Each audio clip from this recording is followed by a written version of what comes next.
With Drake squashing his beef with Chris Brown and Meek Mill on his Aubrey and the Three Amigos tour, it got me thinking about every beef he's been in and how in hip-hop, to be the best, you often have to beat the best. When his creative conflict is at its most productive, it turns into lyrical battles and diss tracks.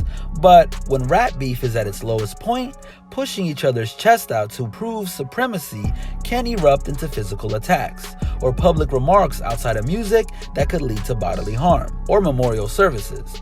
Drake has had no shortage of ego sparring with major members of his generation, as well as various veterans that he was once a fan of. Drake is still standing as a top-tier human melody maker and massive money maker, even after having to play offense and defense against these legends. Some of these feuds have since been squashed, while some still appear to remain active. The first is Jay-Z. First comes Jay-Z versus Drake, or the self-proclaimed Jehovah versus the Sixth God, two rappers and entertainment moguls that are 17 years apart and fueled by competitive spirits. After sharing songs together like Jay's Off That and Drake's Light Up, things went left in May 2011 with the Drake line from I'm On One. I'm just feeling like the throne is for the taking, watch me take it. Jay-Z took this as a subliminal shot at his then group with Kanye West called The Throne. Mutual respect was often shared, but the devil horns of ego began to appear in both gentlemen, with public statements and recording diss darts aimed at each other.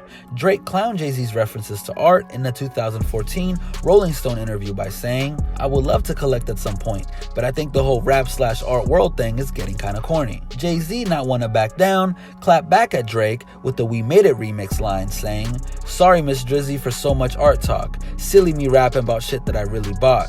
Summer 16 was a song where Drake becomes even more obvious about his stance on the Jay-Z and Drake comparisons with the line, "I used to want to be a Rockefeller, then I turned in a Jay." Jay-Z volleys the ball back over the net towards Drake on the I Got the Keys when he raps, "Real life I'm like Hove, real life I'm life goals, in real life they're like me, in real life I'm like no." Next up we got Chris Brown. Although Chris Brown is considered a singer, performer more than a rapper, his June 2012 collision with Drake at the New York City nightclub WIP has turned the two entertainers into personal and professional adversaries over the years. From all the viewpoints, it appears clear that Rihanna was the reason for the Chris Brown and Drake clash. Liquor bottles were tossed across Team Drake and Team Breezy over a note intended for Chris Brown from Drake that allegedly read, "I'm fucking the love of your life." Next we got Common.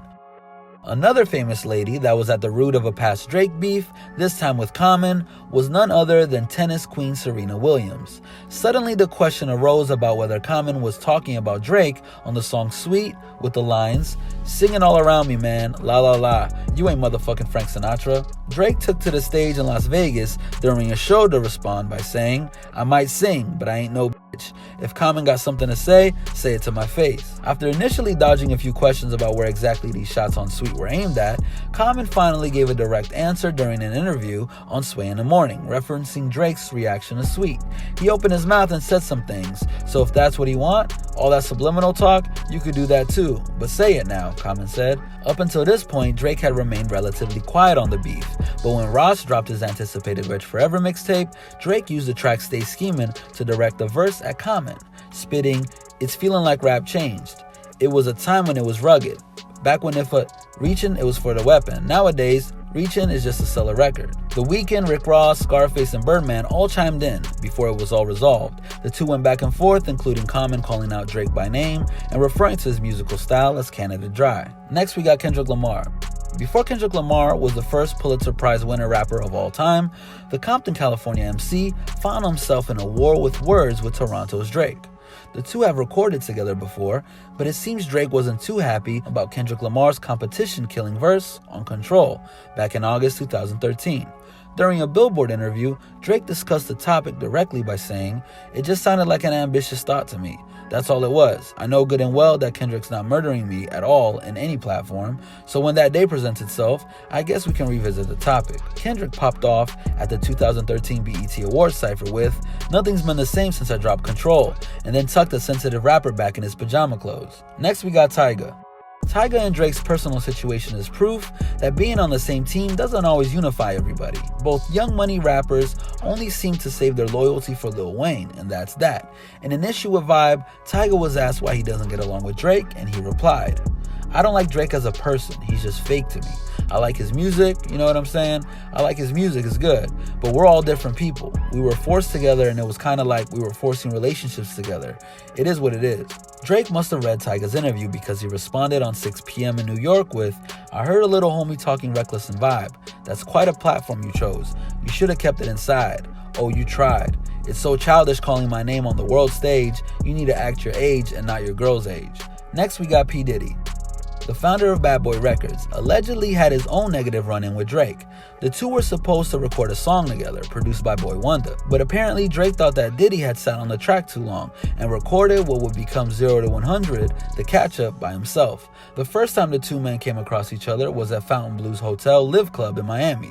It has been said that a fight erupted between P. Diddy and Drake, with Diddy proclaiming, "You'll never disrespect me again." Then Drake winds up in the hospital and his shoulder's dislocated. Next we got Meek Mill. What led to Drake getting charged up and dropping the back-to-back disses at Meek Mill, known as Charged Up and then Back-to-Back? This conflict arose from a July 22, 2015 tweet from Meek Mill that said, "Stop comparing Drake to me too. He don't write his own raps. That's why he ain't tweet my album because we found out." Countless fans and hip-hop artists chimed in on this one, including Lupe Fiasco, Drake's producer 40, Nicki Minaj, who was dating Meek Mill at the time, OG Mako, Chris Brown, and Roscoe Dash. This battle turned into a circus of viral memes and far-fetched predictions that Meek's career would be over, which hasn't proven to be true. Next up is Joe Budden. Before Joe Budden put his mic on pause to become a full-time talk show personality, he had a back-and-forth lyrical squabble with Drake. Taken to his podcast series called I'll Name This Podcast Later, Joe gave out his unimpressed opinion about Drake's Views album, which was current at that time. "I think that the kid on the album that I heard sounds real fucking uninspired. That music sounds good and I enjoy it. 40, you sound amazing. 40 continues to progress.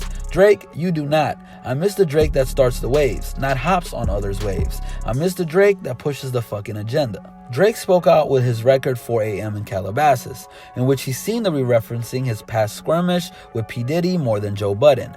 But Joe seemed to find some subliminals that he took in stride, even giving Drake credit for his lyrics on the song. Joe Budden seemed to not get Drake interested in battling song for song after dropping diss after diss at Drake and only hearing crickets from the other side. Next we got Kid Cudi.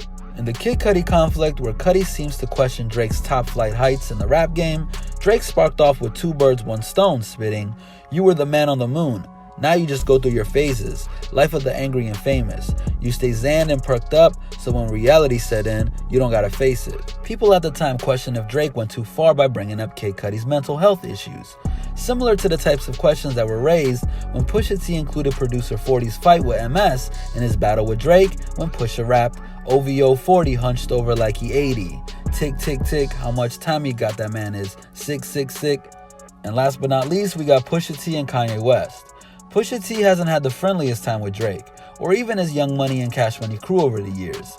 When Pusha T dropped his highly renowned Daytona album, his track Infrared got Drake's attention with the lines addressing his association with songwriter Quentin Miller. It was written like Nas, but it came from Quentin, at the mercy of the game where the codes is missing. Drake defended himself promptly with Duppy freestyle with lines like, "Musta had your infrared wrong, now your head in the beam.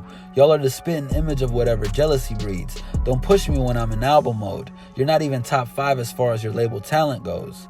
Aside from the disrespectful lines referencing Drake's producer 40, some of the most brutal bars from Pusha T's A Story of Adidon includes, "You mentioned wedding ring like it's a bad thing. Your father walked away at 5, hell of a dad thing. Marriage is something that Sandy never had, Drake. How you a winner but she keep coming in last place." It took the highly respected founder of the iconic Rap-A-Lot Records, Jay Prince, to intervene and request that Drake not respond to Pusha T, putting the lyrical name-calling to a halt. This has been a Hip Hop Madness original. Make sure you stay tuned and stay up to date on everything we got going on by subscribing and making sure you hit that notification bell. And don't forget to follow us on Instagram at HipHopMadness and join the movement.